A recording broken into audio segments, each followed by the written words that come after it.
Hello, everyone. Welcome back to the Fin Addicts Miami Dolphins podcast on the Fin Addicts Network. Of course, this is the more condensed version, the fourth quarter. So if this were an app, I guess this would be the light version. Anyways, we are just going to do a quick recap of some of the news stories from this week. Today, I am joined by fellow Fin Addict and co-host, the Drew Welch. How you doing today, Drew? I'm doing great. How about yourself? Fantastic. It's actually sunny today. Yeah, no rain. It's kind of nice. Yeah, right? Oh, my goodness. Seems like it's been nonstop. So, anyways, you've seen the previous one. I know Brian and Jason did the last one, did a pretty good job, right? So, very simple. We're going to put 15 minutes on the clock. We're going to hit these stories, and then at the end, we're going to do the 2-minute warning and do our 2-minute drill. This should be pretty fun. You ready to jump into it? Let's hop into it. All right. 15 minutes on the clock. Let's get started. All right. The first thing that comes up, those interviews. We saw the whole team going through doing the press conferences. Thought we got a lot of classy pieces from our starting quarterback to be. Given a lot of praise to Fitzy. I thought that was pretty cool. Of course, I missed the ones with Byron Jones and I don't know how to pronounce his name. Divine Godshaw, I believe. Yes. But you happened to catch them. And from what you were telling me, there were some pretty interesting tidbits. You want to get into it? Sure. I mean, they didn't go really deep. They were kind of short interviews. But one of the interesting things was Byron Jones was talking about working with Xavier Howard about attacking the ball because everybody knows he's great at coverage, but he hasn't had a whole lot of interceptions. Now, part of that's because nobody throws at him. But the other part of that is making that extra move at the end to attack the ball once you know you've got the man covered and beat. Mm-hmm. That was pretty interesting. And the other one that came out was Godshaw had been setting up player workouts during the off season. There was some reference to seeing Jets and other teams doing off season workouts and him seeing that and saying no, and then getting with teammates and starting their own off-season workouts, which I thought was pretty cool and should really help push the team to the next level where they want to be. Mm-hmm. I can dig that. You know, I probably would have felt the same way too. It's like, well, hold on, we're not going to be the only team that's not doing this, you know. But touching on those cornerbacks, I do love hearing that. I kind of wish that they said that Noah Igbenogany had been among them too, because that's exactly where he struggles. It's kind of funny, actually, when he got drafted and reviewing his film, he kind of reminded me a lot of Byron Jones. Very athletic, very physical. He's got the size and the range. And, of course, watching some of his film, he runs these routes with the receivers. It's incredible. But, of course, he's got to learn to get that head around, man, and attack the ball, play the ball, and not just the player. Because a lot of the things that he put on film in college easily, even though they're considered some of his highlights from college, those could easily become yellow flags in the NFL. And we need to avoid that if we can.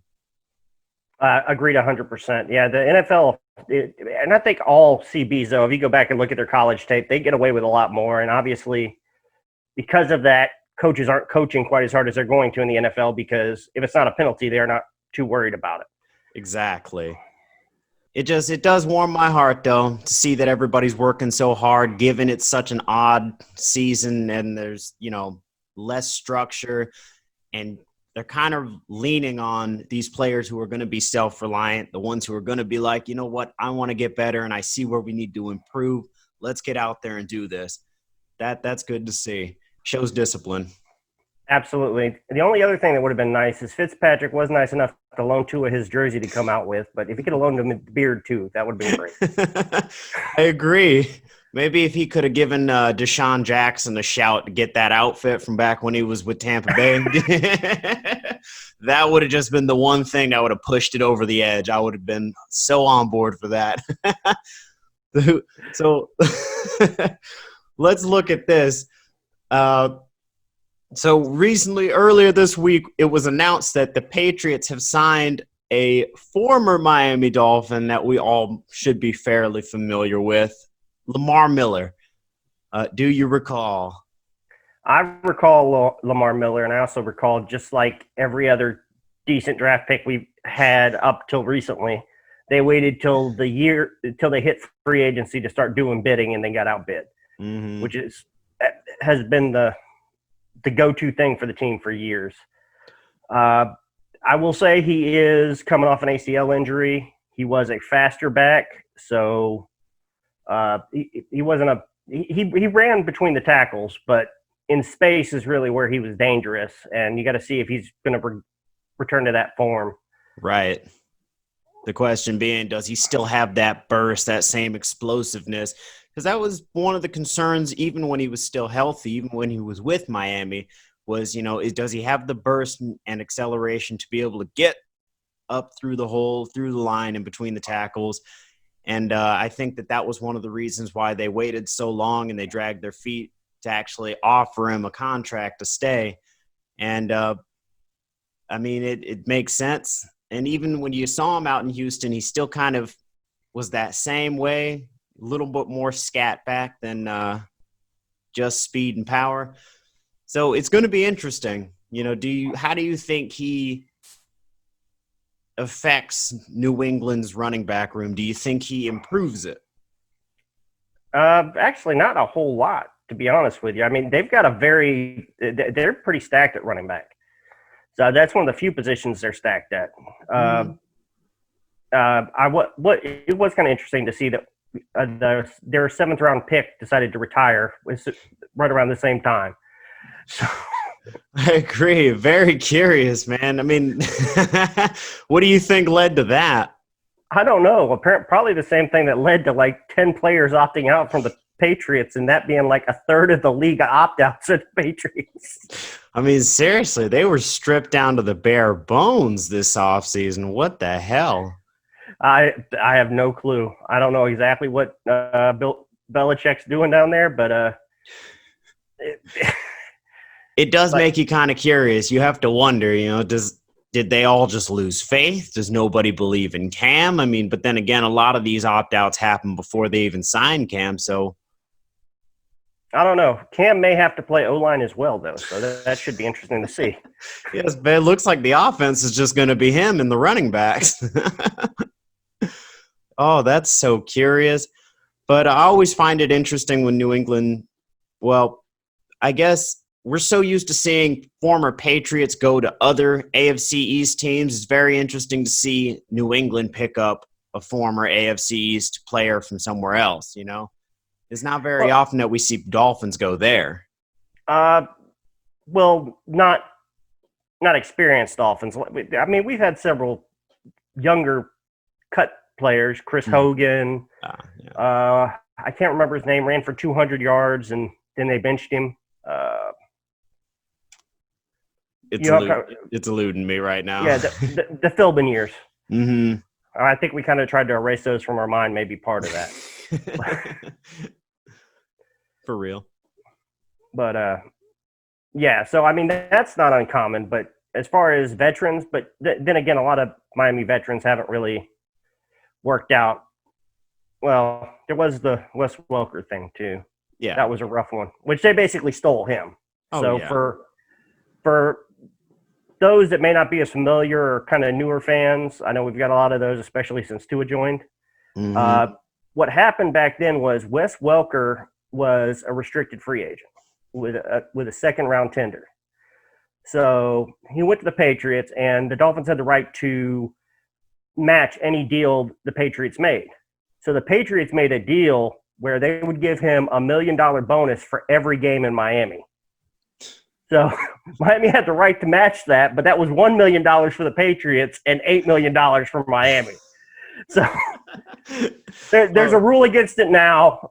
Miami could play the league. They got a 7th round pick, but yeah, that was slick though. Very slick business on the Patriots' part. And I just want to toss this out there too. I knew when we did not keep Chris Hogan, I knew he was going to end up a Patriot at some point. I didn't know when, I didn't know for how long, but I knew he would end up there because he was just the perfect fit. He's exactly the kind of player that they like. Little shifty wide receiver, maybe definitely not the fastest, but always finds a way to get open.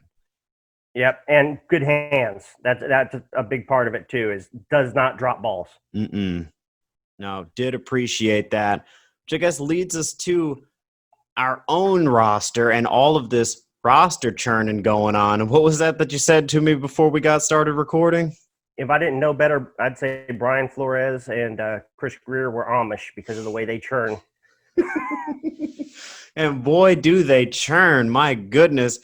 We did end up signing a couple wide receivers back, including, and this was actually news to me, which is why it was included in this piece, former child actor Chester Rogers.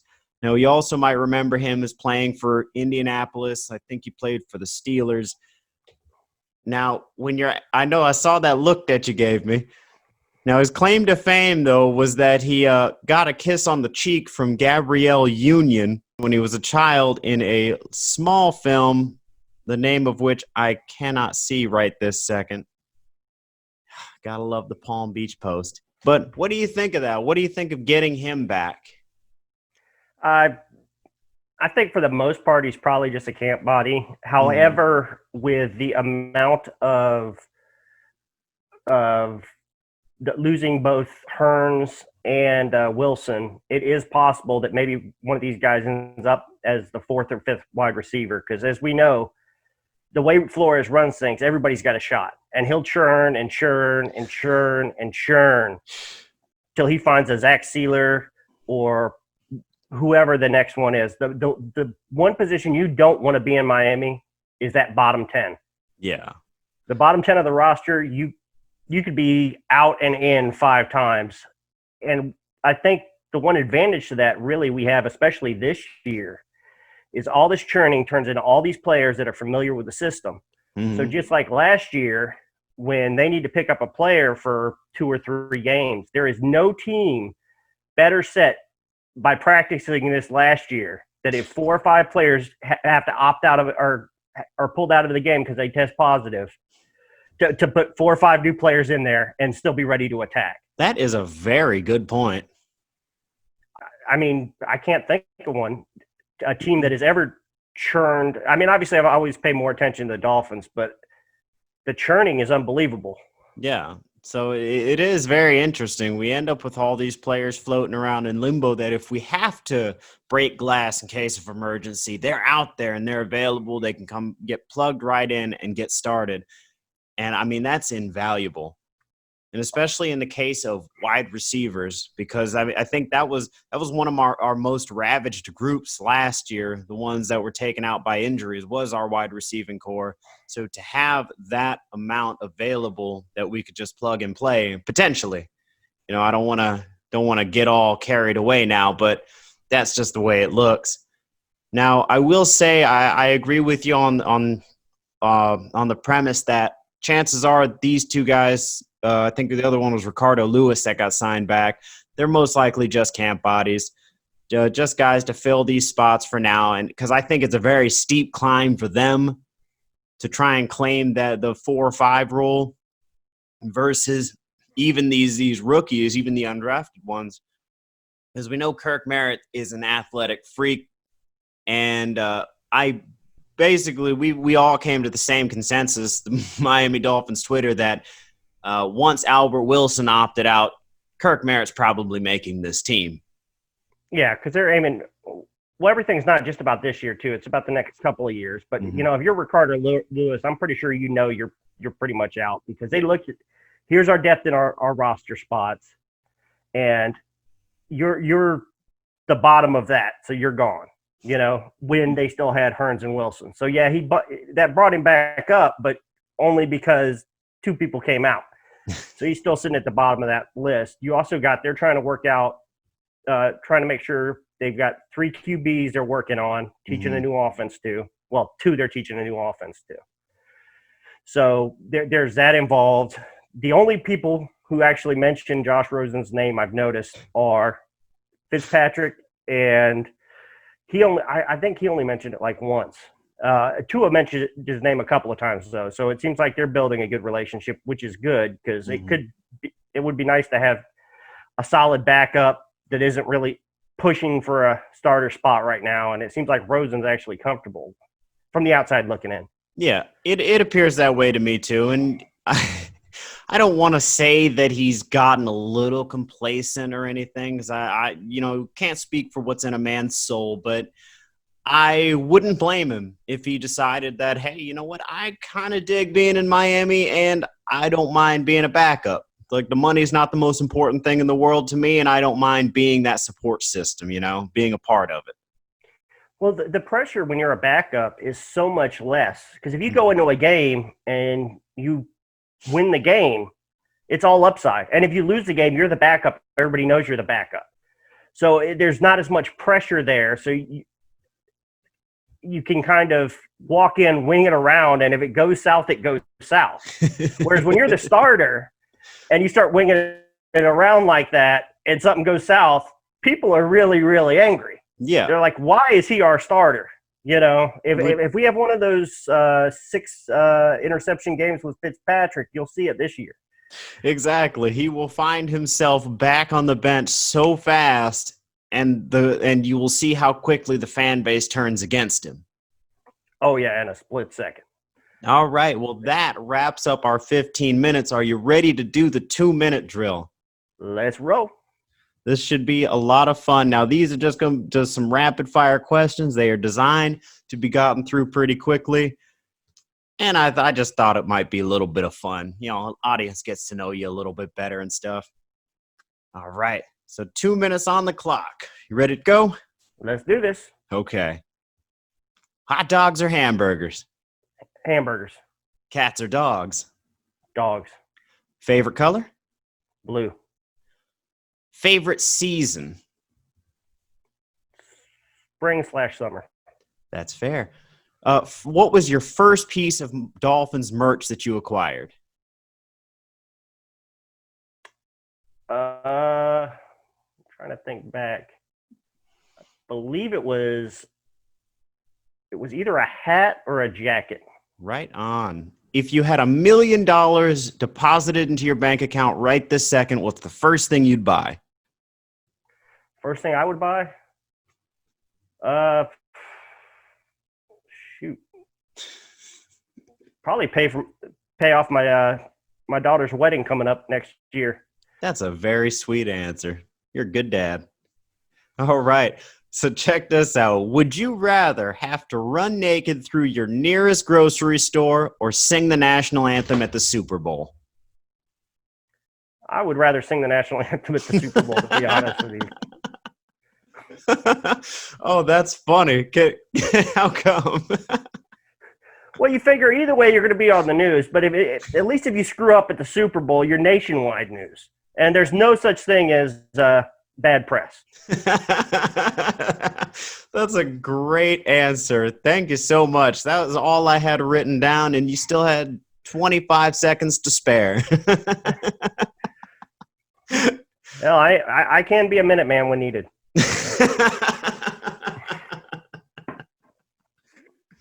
Hey, Drew, I want to thank you again for sitting down to chat with me, man. I had a blast. I hope the audience enjoyed it too. This has been the fourth quarter. Fins up, everybody. Fins up.